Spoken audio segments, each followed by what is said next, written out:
اعوذ باللہ من الشیطان الرجیم بسم اللہ الرحمن الرحیم۔ پروگرام خاندان فقاہت میں حاضر خدمت ہے، اور جس شخصیت کے اوپر کل سے ہماری گفتگو کا سلسلہ ہے، حضرت آیت اللہ العظمیٰ سید محمد حسینی شیرازی رضوان اللہ تعالیٰ علیہ۔ جیسے عرض کر چکے ہیں کہ بے شمار کتابوں کو تالیف کر چکے ہیں، اور یہی وجہ تھی کہ جو مصر میں جب جائزہ لیا گیا تو موصوف کو سلطان المؤلفین کا خطاب دیا گیا، یعنی بے شمار کتابیں جو عربی اور فارسی زبان میں آپ نے تالیف فرمائی، اور تقریباً ہر موضوع، چونکہ طریقہ کار ان کا یہ تھا کہ جو بھی موضوع جامعے کے لیے مفید ہو اور اس کی کاربرد ہو، اس پر جو ہے کتاب یا جزوہ تحریر فرمایا کرتے تھے، اور معاشرے میں مسلمانوں کی رہنمائی فرماتے تھے۔ یہ طریقہ کار ان کی کتابت کا رہا، اور ایک عظیم مبلغ کے شکل میں، جن کے آج بھی بہرحال اس زمانے میں اس قدر جیسے آج آسانی سے محاضرات کو اور تقریروں کو آج کے اس دور میں ریکارڈ کیا جاتا ہے، اس زمانے میں اتنی زیادہ سہولت نہیں تھی، لیکن آج بھی بہرحال سینکڑوں کی تعداد میں آپ کی خود تقریرات اور آپ کے محاضرات جو ہے وہ محفوظ ہے، اور اندازہ یہ ہوتا ہے کہ آپ بہت بڑے اور پائے کے مبلغ تھے اور خطیب تھے حقیقتاً، یعنی ایک ایسا سخنور کہ جو بغیر کسی فاصلے کے اور بغیر کسی چھوٹی سی غلطی کے جو کلام آپ نے جس شائستہ طریقے سے آپ کے محاضرات ہے وہ واقعاً بے نظیر ہے، چاہے وہ عربی زبان میں ہو یا فارسی زبان میں ہو۔ تو یہ سلسلہ بہرحال حضرت آیت اللہ العظمیٰ سید محمد حسینی شیرازی رضوان اللہ تعالیٰ کا رہا۔ اچھا، آپ کی ایک زندگی کا ایک حصہ سفر میں گزرا ہے۔ خود آپ کی ولادت نجف اشرف میں آپ پیدا ہوتے ہیں، اور اس کے بعد جو ہے جو سیاسی اعتبار سے جو باقی علماء کی طرح دوسرے علماء بھی اس دور میں بہرحال جو بھی شیعہ علماء تھے، بہرحال بحثی حکومت ہے ان سے ہمیشہ علماء کے مشکلات رہے، سب علماء کے۔ البتہ علماء میں سے کچھ کا طریقہ کار یہ رہا کہ سامنے سے جو ہے وہ بحثی حکومت کا مقابلہ کرتے تھے، اور بعض کا طریقہ کار یہ رہا کہ آمنے سامنے تو بہرحال مصلحت کے تحت کچھ نہیں کہتے تھے، لیکن جو پشت پردہ جو ہے وہ مخالف تھے اس حکومت کے، لیکن آپ کا شمار جو ہے وہ بالکل آمنے سامنے اور اس طریقے سے آپ مخالفت کرتے تھے۔ آج انشاءاللہ العزیز اس عنوان سے اس موضوع پر گفتگو کرنے کے لیے ہمارے ساتھ حوزہ علمیہ نجف کے استاد حضرت آیت اللہ سید نسیم عباس نقوی النجفی صاحب قبلہ انشاءاللہ العزیز محو گفتگو رہیں گے۔ رابطہ بھی ہمارا قائم ہو چکا ہے۔ السلام علیکم ورحمۃ اللہ وبرکاتہ۔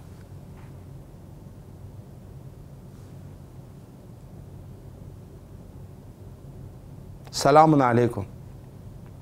وعلیکم السلام ورحمۃ اللہ وبرکاتہ۔ قبلہ کیسے مزاج ہے؟ خیریت سے ہیں انشاءاللہ؟ جی الحمدللہ، آپ کو خدا سلامت رکھے، توفیقات خیر میں اضافہ فرمائے۔ الہی آمین۔ شکریہ قبلہ۔ سب سے پہلے تو تہ دل سے بندہ حقیر اور امام حسین علیہ السلام میڈیا گروپ آپ کی شکر گزار ہے کہ آپ نے ہمیں وقت دیا اور خدمت کا یہ موقع ہمیں فراہم فرمایا۔ اگر قبلہ آپ اجازت فرمائیں تو سوالات کا سلسلہ میں اس عظیم شخصیت کے عنوان سے شروع کرنا چاہوں گا۔ جی بسم اللہ۔ شکریہ قبلہ۔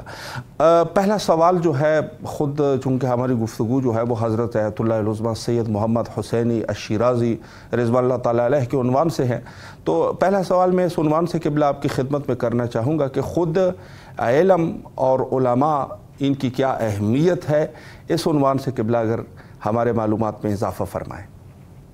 بسم اللہ الرحمن الرحیم، الحمدللہ رب العالمین، والصلاة علی سید الانبیاء وعلی آلہ الطیبین الطاہرین، اما بعد فقد قال اللہ سبحانہ وتعالی فی کتابہ المجید، بسم اللہ الرحمن الرحیم، قل رب زدنی علما، وقال فی مقام آخر انما یخشی اللہ من عبادہ العلماء، صدق اللہ العلی العظیم۔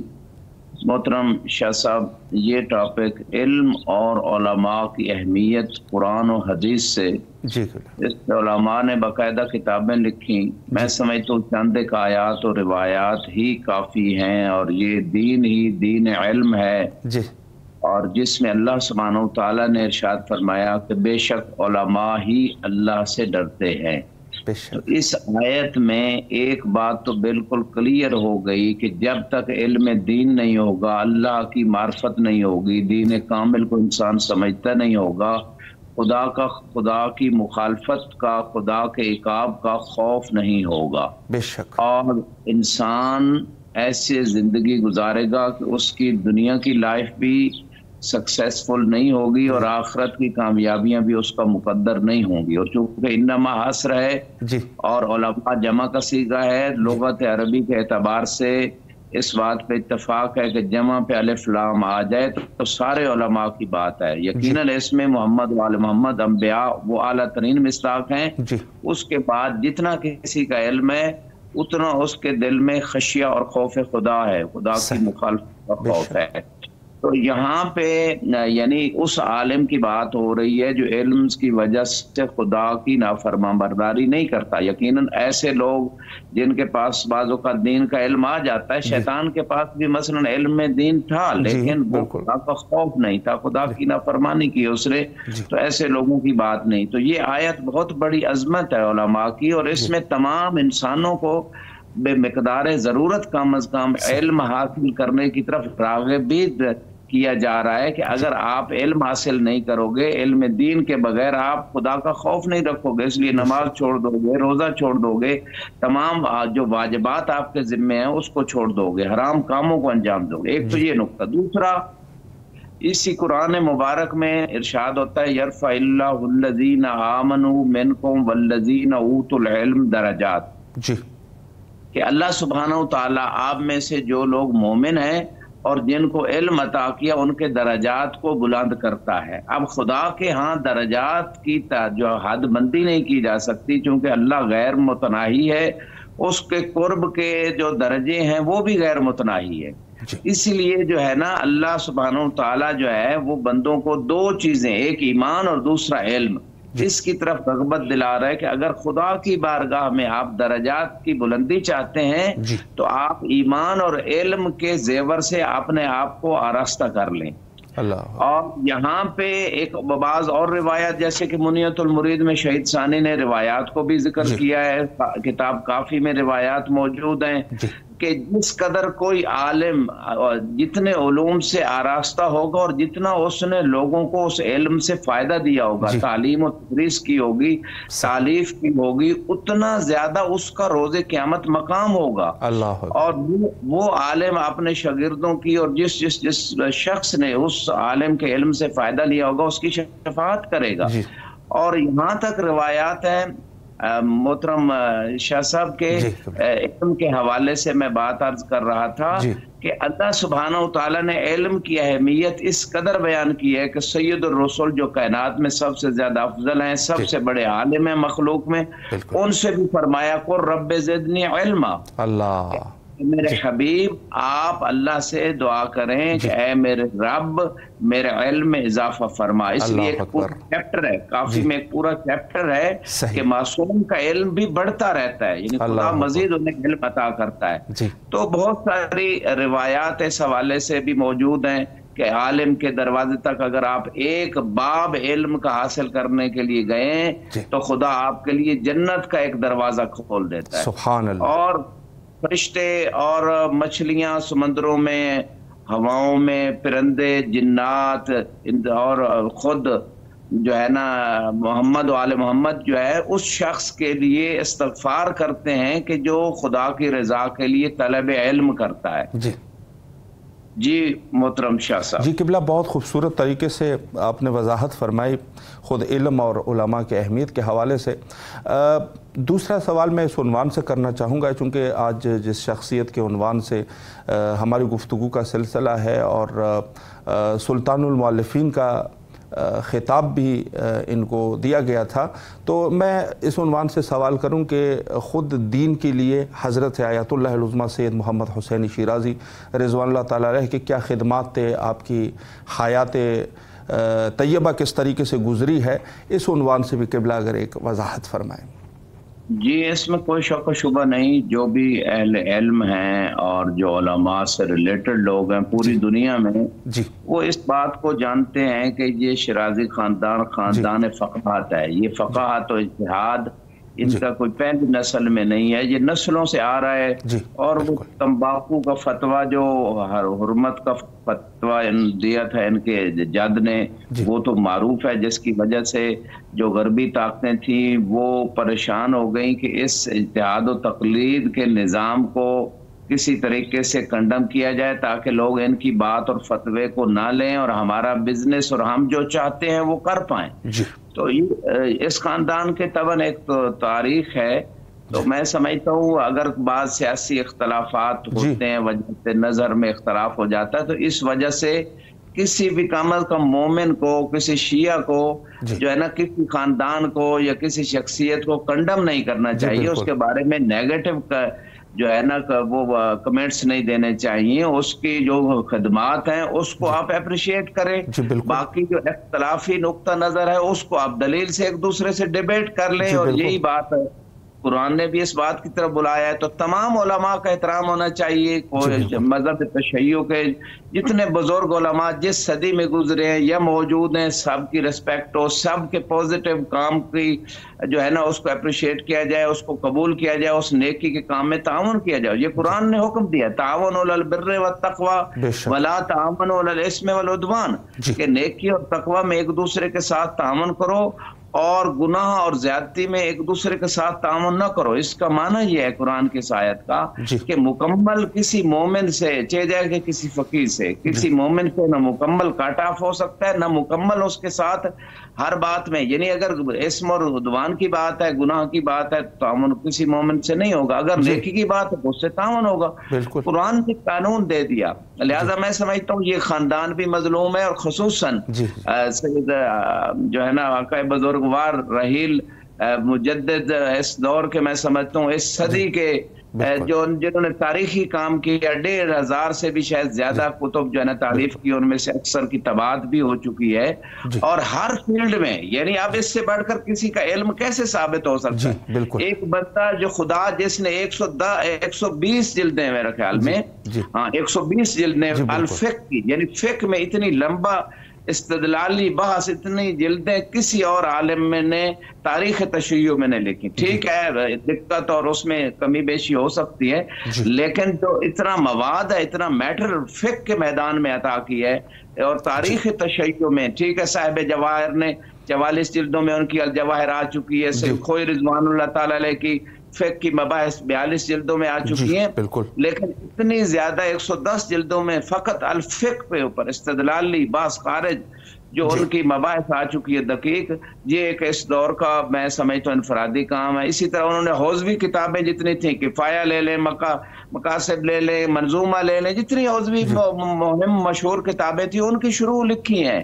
یعنی میں سمجھتا ہوں اس دور میں اس عالم دین نے اتنی زیادہ تعریف کی ہے کہ میرا خیال میں نہ وہ میڈیا کا دور تھا، نہ وہ تیزی سے، جیسے آج تیزی سے ایک کتاب کوئی لانا چاہے تو اس کے پاس ساری چیزیں ایک موبائل میں متوفر ہے، ایسا دور بھی نہیں تھا۔ بکس مہیا کرنا، ان کو لکھنا، ان کی چاپ کروانا، یہ بہت کٹھن مراحل تھے۔ تو یہ انفرادی کام اس بزرگوار کی تو خدا نے جو ان کو توفیق دی انہوں نے کیا، اور اس کام کو سراہنا چاہیے، اور میں سمجھتا ہوں ان کی کتب سے استفادہ پیدا کرنا چاہیے، بلکہ اس خاندان کا یہ تو امتیاز ہے کہ تعلیف میں یعنی پورا خاندان آگے ہے جی بالکل، اور یہ پوری تشیع، پوری انسانیت اس چیز سے فائدہ اٹھائے۔ اور جو ہے نا، اگلے دن میں کوئی معاذرے میں سن رہا تھا کہ ڈاکٹر طاہر القادری یہ فخر کر رہا تھا کہ میں نے 700 کتابیں میری چھپ چکی ہیں اور 1000 کے قریب تاریخ میں وہ کہہ رہا تھا کسی نے ایسا کام نہیں کیا۔ تو میں نے اس وقت بھی کہا کہ اس کے علم میں نہیں ہے کہ اس سے پہلے ایک بزرگوار 1500 کتابیں جو ہے نا وہ لکھ چکے ہیں۔ واہ کیا بات ہے! صنعتی حیثیت ہے ان کی، اور ان کی قدردانی کرنی چاہیے۔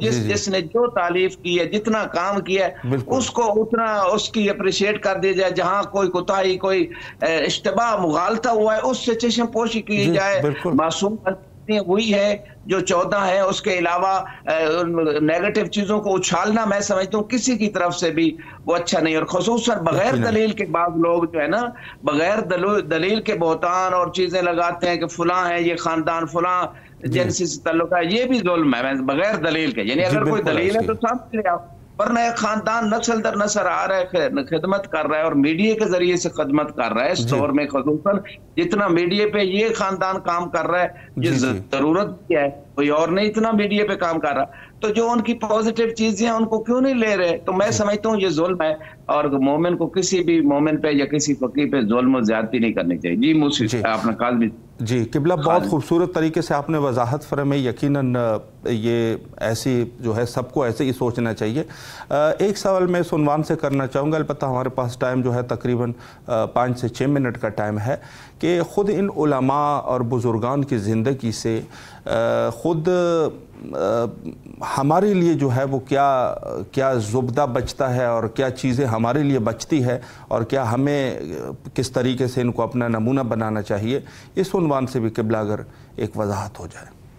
جی میں نے ابھی بھی تھوڑی دیر پہلے شاہ صاحب اس بات کی طرف متوجہ کیا کہ تمام مومنین بلکہ تمام دنیا کے انسانوں کو، جیسے کہ بہت ساری ریسرچ نان مسلمز بھی پیش کرتے ہیں تو لوگ اس ریسرچ کو لیتے ہیں۔ تو میں سمجھتا ہوں کہ اس دور کے جو سب سے بڑے محقق و مؤلف گزرے ہیں، یعنی تالیف مختلف شعبوں میں، مختلف تفسیر کا کوئی بھی موضوع اٹھا کر دیکھ لیں، میں نے کہیں پڑھا تھا کہ ان کے بچے اگر کہیں تھوڑی دیر کے لیے سیر و تفریح کے لیے جاتے تھے تو واپس آتے تھے تو آگا وہ ایک کتاب تالیف کر چکے ہوتے تھے، اور ان کی انگلیاں جو ہے نا وہ لکھ کے گھس گئی تھیں۔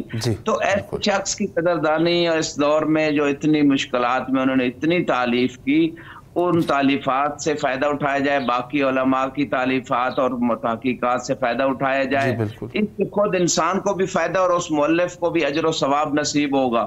تو ایک تو سب سے بڑی بات یہ ہے۔ دوسرا میڈیا کا دور ہے، تو اس میڈیا کے دور میں ہمارے نوجوانوں کو چاہیے کہ علماء کی جتنی تحقیق ہیں جس زبان میں ہیں، عربی، فارسی، اس کو اردو میں جو ٹرانسلیٹ ہو چکی ہیں یا ہو سکتی ہیں، ان کو کروا کے میڈیا پہ لائیں، کیونکہ اب لوگ کتاب سے دور ہو گئے، تقریباً کتاب سے ریلیشن کم ہو گیا لوگوں کا، لوگ سنتے اور دیکھتے زیادہ ہیں۔ تو ان تمام جو ان علماء کی جہود ہیں، وہ جتنے بھی آپ سوشل میڈیا پہ کام ہو رہا ہے یا ویسے ہو رہا ہے، تو اس کو میڈیا پہ لایا جائے، یعنی ان کی افکار کو، ان کی جہود کو میڈیا کے اوپر لایا جائے، اور اس کا اجر نہ صرف اس مؤلف کو ملے گا بلکہ جو آگے سٹرگل کر کے اس کو پھیلائے گا میڈیا پہ، وہ بھی اجر میں شریک ہے۔ اس میں چاند ایک روایات بھی عرض کر دیتا ہوں، کافی میں فضل العلم میں کچھ روایات ہیں کہ امام صادق علیہ السلام فرماتے القلب یتقل علی الکتابہ، کہ دل جو ہے اس کا جو بھروسہ ہوتا ہے وہ لکھی ہوئی چیز پہ ہوتا ہے، اسی لیے لوگ فوراً کہتے ہیں